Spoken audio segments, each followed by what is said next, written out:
Okey, ini tajuk yang akan kamu belajar hari ini, iaitu tentang ROI. R-O-I. ROI ini singkatan dalam bahasa Inggeris. Bahasa Inggeris ni adalah Return of Investment. Okey, tapi bahasa Melayu adalah nilai ulangan pelaburan. Maksudnya apabila kamu melabur, apakah yang kamu dapat balik, hasil dia, ulangan dia. Untung dia berapa tapi disebut sebagai pulangan. Okey. Nilai pulangan pelaburan ni selalunya dikira dalam bentuk peratus.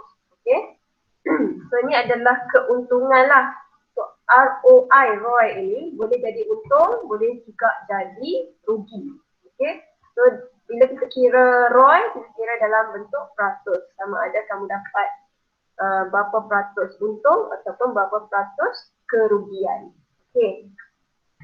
So bila kita melabur tapi kita dapat nilai pulangan yang lebih tinggi, kita dikira untung. Okey. Kalau nilai pulangan kita rendah daripada jumlah pelaburan, kita dikira rugi. Okey. So ini formula untuk mengira ROI atau bahasa Melayunya nilai pulangan pelaburan. Okey. Formula dia adalah jumlah pulangan, maksudnya berapa kamu dapat balik, lepas tu berapa yang kamu labur, bahagikan dengan berapa yang kamu labur, nilai pelaburan awal darab dengan 1%. Okey, ini formula dia. Okey. Pelaburan biasanya kita akan melabur dalam amanah saham ataupun secara hartanah. Okey. So yang akan kamu belajar untuk kira adalah amanah saham dengan hartanah. Okey, first adalah amanah saham. Okey, ini amanah saham. Amanah saham dia punya pulangan kita sebut sebagai dividen ataupun share bonus ataupun keuntungan modal. Okey. So, dividen lazimnya diterima pada akhir tahun kewangan dan dihitung berdasarkan wang yang dilaburkan. Share bonus merupakan share tambahan yang diberi secara percuma kepada pemegang saham yang sudah ada. Keuntungan modal adalah peningkatan harga saham yang kamu jual. Okey, semua yang saya tunjuk dekat kamu ni mesti ada dalam buku kamu lah. Saya sudah buat secara ringkas untuk kamu. Okey. Nanti video ni akan saya share balik, so kamu akan tengok dan kamu buat nota latihan yang saya bagi, pengiraan apa semua kamu salin dalam buku ni. Okey. So ni first kali maksud, lepas tu formula, kemudian amanah saham. Ni mesti ada dalam buku kamu. Okey. So amanah saham yang kamu untung tu kita panggil pulangan dia tu kita akan panggil dividen ataupun share bonus ataupun keuntungan modal. Okey, untuk pengiraan amanah saham saya akan tunjukkan dekat kamu pada contoh 10. Okay, yang ni pun mesti adalah dalam buku kamu, okey?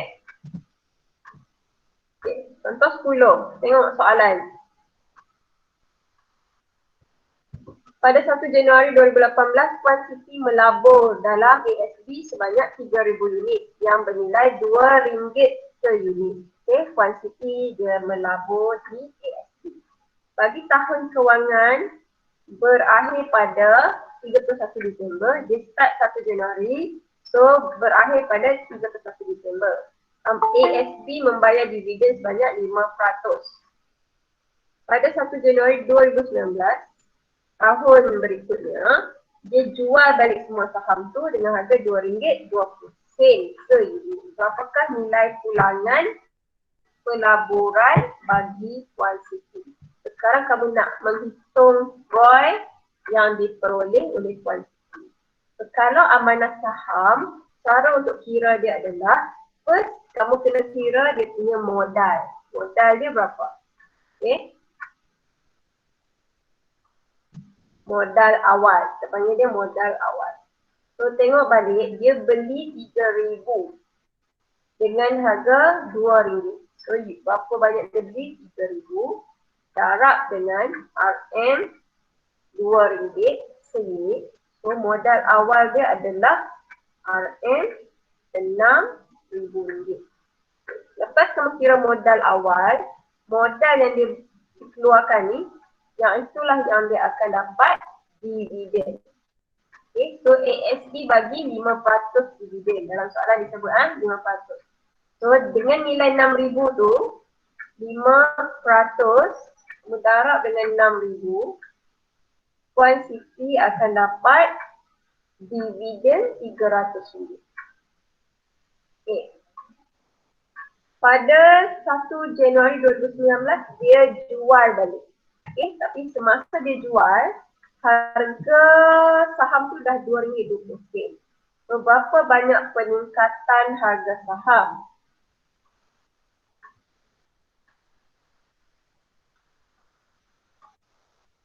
So, daripada RM RM2 jadi RM2.20. Jadi dia meningkat sebanyak 20 sen. Okay. So 20 sen ni bila dijual, dia akan dapat keuntungan modal. Okay. So kita akan darabkan 20 sen dengan dia beli 3,000. So, Puan Siti akan untung sebanyak RM600. Jadi, jumlah ulangan dia, berapa banyak dia dapat adalah dividen tambah dengan keuntungan modal. Ini untuk amanah saham, dia ada dividen. So, dividen dia tadi 300. Kita kira kat sini. Tambah dengan keuntungan modal kat sini. RM600. So, dia untung 900. Yang untung ulangan. Okay. So, sekarang kita nak kira ROI. ROI adalah 900 yang diuntung tadi bahagi dengan modal awal. Modal awal dia 6,000. 6,000 darab dengan 100%. So dia punya ROI adalah 15%. Okay, ini cara untuk kalau soalan cakap tentang saham. Okay, saham dia akan ada dividen dengan untung. Dividen kita kira dulu, lepas tu kita kira dia punya keuntungan modal. Jumlah pulangan dia akan dividen tambah dengan keuntungan modal. Okay. So yang 900 ni barulah kita kira ROI. 900 per dengan keuntungan modal awal. Okay. So ROI dia adalah 15%. So kalau kamu main saham, kamu akan ada dua keuntungan lah pelaburan kamu. Kamu akan dapat dividen dan juga dapat keuntungan modal. Tapi semasa nak jual saham, mesti tahulah harga saham tu mesti naik. Macam Puan Siti ni, semasa dia beli itu RM2. Bila dia nak jual, harga sudah RM2.20 baru dia jual. Okay. So itu kalau pelaburan dari segi amanah saham. Okay. Ada satu lagi. Pelaburan dari segi hartanah. Hartanah ni contohnya adalah tanah, rumah ataupun lot komersial. Kamu beli kedai lah. Okey, lot komersial tu macam kedai. Rumah kedai ataupun kedai deretan kedai. So bila kamu beli tanah, kamu nak dapat balik duit, kamu sewakan tanah tu ataupun kamu jual balik bila harga tanah tu dah mahal. Okay. So bila kamu buat sewa, kamu akan dapat pulangan dari segi sewa ataupun bila kamu jual, kamu akan dapat keuntungan modal. Sama juga untuk rumah dengan lot komersial. Okay. So kalau kita nak melabur, kamu beli rumah, kamu sewakan. Ataupun kamu beli rumah, 5 tahun kemudian kamu jual. Contoh. Okay. So lot komersial pun sama. Misalnya kita beli bangunan kedai, kita sewakan untuk orang berniaga di kedai kita. Okay. Ataupun kamu beli 5 tahun seterusnya kamu jual. Itu pun akan memberi pulangan pelaburan. Okay. So sekarang kamu nak kira ROI dari segi hartanah pula lah. sama ada tanah, rumah ataupun lot commercial. So yang sekarang saya tunjukkan contoh 12 pelaburan dia adalah rumah. Okey, gambar ada ni rumah. Okay. Encik Hussein. Encik Hussein membeli rumah pada 1 Januari 2015 diceras dengan harga RM300,000. Okay, rumah tu harga asal RM300,000. So ni adalah modal awal lah. Kalau tadi saham, kamu kena kira modal dia. Kalau yang beli rumah, beli tanah, beli kedai, dia sudah menyatakan harga. So ni adalah modal awal. Okay. RM300,000 adalah modal awal. Okay. Kemudian, Encik Hussein menjelaskan 10% wang pendahuluan sebanyak RM30,000. Kalau beli rumah kena bayar deposit. So RM30,000 dia deposit lah. Ni pun dia yang keluarkan duit. Okay. Beliau mengharapkan pulangan 30% dalam tempoh 20 tahun. Maksudnya dia beli, dia duduk rumah ni, 20 tahun nanti dia nak jual balik, nak dapatkan balik pulangan 30%. Itu mengharapkan, dia punya target lah. Okay. Encik Hussein menjual rumah pada harga RM600,000. 20 tahun kemudian dia jual RM600,000. Dia beli RM300,000. Okay. Setelah genap memiliki rumah tersebut 20 tahun, jumlah pinjaman yang dilunaskan. So sepanjang dia duduk rumah tu, kita kena bayar dekat bank. So jumlah yang Encik Hussein bayar dekat bank adalah 475,000. Dalam tempoh tersebut, beliau berjaya memperoleh sewa. Okay, dia sewakan rumah dia juga, dia dapat. Orang bayar sewa dekat dia RM60,000. Sewa ni duit yang dia dapat. Okay. 475 ni duit yang dia keluarkan. RM30,000 ni duit yang dia keluarkan. Okay. So dalam tempoh tersebut, beliau mendapat sewa RM60,000. Perbelanjaan lain adalah seperti di bawah. Ini adalah yang kamu kena keluarkan duit bila nak beli rumah. Duty stamp, commission agent, kos beraman. Semua ni kena keluarkan duit. Okey. So apakah nilai pulangan pelaburan bagi Encik Hussein selama 20 tahun? Kamu kena kira ROI untuk dia. Adakah dia dapat 30% yang diharapkan? Okay. So kita kira untuk Encik Hussein. So first kali data yang kita ada adalah sewa. Dia dapat duit sewa RM60,000. Sekarang kita kira dia punya keuntungan modal.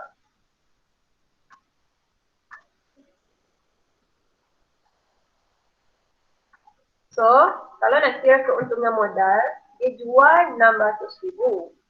So, kita kena tolak dengan semua kos-kos yang dia buat. So, kos yang pertama adalah dia bayar deposit bank RM30,000. Dia bayar sepanjang dia duduk, dia beli rumah tu, dia bayar dekat bank 475,000 deposit dengan bayar dekat bank.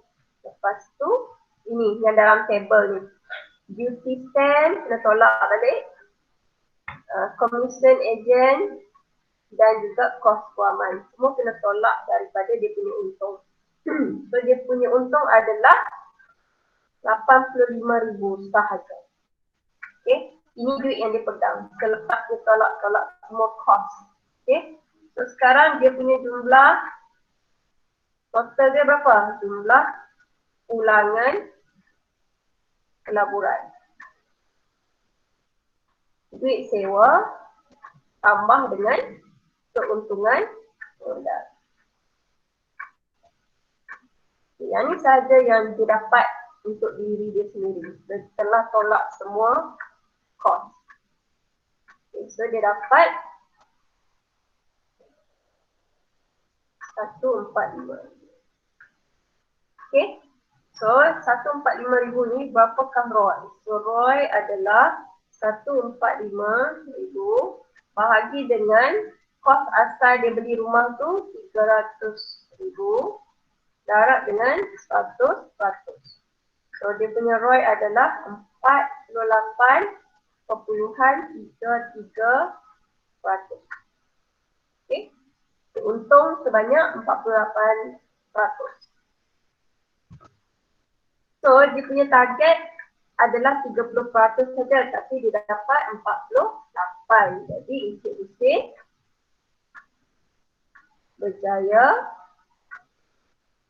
memperoleh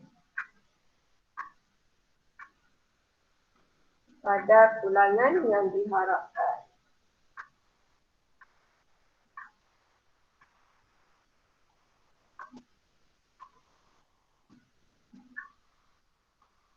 Okay. Ini kalau hartanah. Kamu beli rumah, kamu buat sewa. So, Encik Hussein buat sewa RM60,000, dia dapat selama 20 tahun lah RM60,000 tu. Sebulan berapa ratus, selama 20 tahun, dapat RM60,000. So, dia punya, lepas dia dah habis buat sewa, dia nak jual rumah tu, dia jual pada harga RM600,000. RM600,000 ni tolaklah segala kos-kos yang dia beli dulu, kos semua, dapatlah RM85,000. So, jumlah yang dia dapat, jumlah sewa dan keuntungan modal RM85,000, so dia dapat RM145,000. So, cara untuk kira ROI, guna formula. Okay, so ni kalau dari segi pelaburan hartanah. Okay, so next yang kamu kena tahu adalah faktor-faktor yang mempengaruhi nilai pulangan bagi hartanah. Okay, kalau nak beli tanah, nak beli kedai, nak beli rumah, first kali kamu kena tahu keadaan ekonomi. Baik ke, okey ke tak untuk beli rumah. Keadaan ekonomi negara yang baik akan meningkatkan harga tanah kerana permintaan terhadap tanah akan meningkat.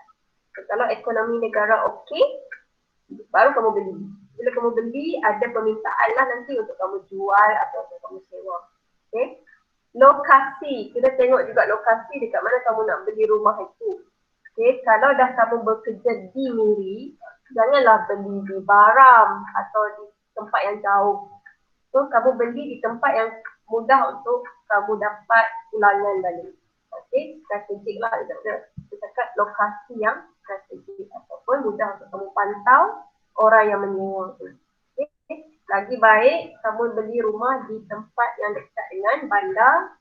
Kalau dekat Kuala Lumpur, dekat dengan LRT, dekat dengan airport. Kalau dekat Miri ni, so mudah untuk cari orang untuk sewa atau untuk orang beli. Okay.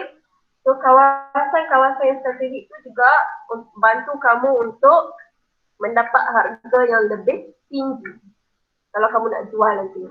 Okay. Kemudian kamu kena tengok juga situasi politik. Situasi politik yang stabil akan meningkatkan permintaan ke atas hartanah. Hal ini secara tidak langsung akan meningkatkan harga rumah kamu. Okay. Kedudukan politik yang tidak aman akan mengurangkan permintaan terhadap hartanah dan akan menyebabkan kejatuhan harga hartanah. So, kalau politik tak stabil, ada banyak rusuhan semua orang pun tak mahu nak melibatkan diri dalam hartanah. So, rugilah nanti. Okay, next yang kamu kena tahu adalah apakah faktor yang perlu diambil kira sebelum membuat pelaburan. Okay. Potensi risiko pelaburan ni faktor yang penting. Jadi ingat potensi risiko pelaburan, tahap pulangan, aspek kecairan. Okay, potensi risiko pelaburan ni kemungkinan sesuatu ketidakpastian yang mungkin dialami daripada pelaburan yang dilakukan. Okay. Kalau nak beli rumah atau nak apa-apa pelaburan sekalipun, hartanah atau saham, kena tahu potensi dia. Senang rugi atau senang untung. Yang tu, first. Lepas tu kamu kena tahu tahap pulangan. Untung banyak ataupun untung sikit sebelum kamu terlibat dalam tu. Kemudian aspek kecairan ni adalah senang tak untuk kamu jual. Senang tak untuk kamu dapat balik pulangan. Itu aspek kecairan. Okay? Alright. Yang terakhir, jadual di bawah menunjukkan perbandingan pelbagai jenis simpanan dan pelaburan. Ini perbezaan ni kena tahu, sebenarnya dia akan masuk exam bahagian A dan B. Okey, exam PT3 bahagian A dan B dia akan tanya soalan ni. jenis pelaburan, apakah tahap risiko, tahap pulangan dengan tahap kecairan. Kalau kamu ada simpanan duit, kamu simpan, risiko bebas, maknanya tak ada risiko. Tahap pulangan dapat untung sikit, tahap kecairan tinggi. Maksudnya simpanan tu mudah untuk dicairkan, mudah digunakan. Okay? Simpanan tetap sama macam simpanan. Saham syarikat risiko tinggi, tahap pulangan dapat duit untung banyak, tinggilah, banyak tu tinggi. Tahap kecairan sederhana. Hal tanah, beli tanah, beli rumah atau beli kedai, risiko rendah, pulangan dapat tinggi tapi tahap pencairan rendah. Maksudnya untuk cari masa nak jual tu bukan senang lah. Okay? Mungkin 20 tahun, 5 tahun kemudian baru boleh senang untuk jual. Itu maksud tahap pencairan bagi hak tanah. Okay? Untuk unit amanah, risiko rendah, tahap pulangan sederhana, tahap pencairan tinggi. Unit amanah ni senang untuk jual. Okay? So, semua ni yang saya sebutkan dan saya nyatakan, soalan-soalan yang saya buat ni, mesti ada dalam buku kamu. Okay? So, esok masih ada Google Meet. Esok kita akan masuk apakah yang anda faham tentang strategi pemurataan.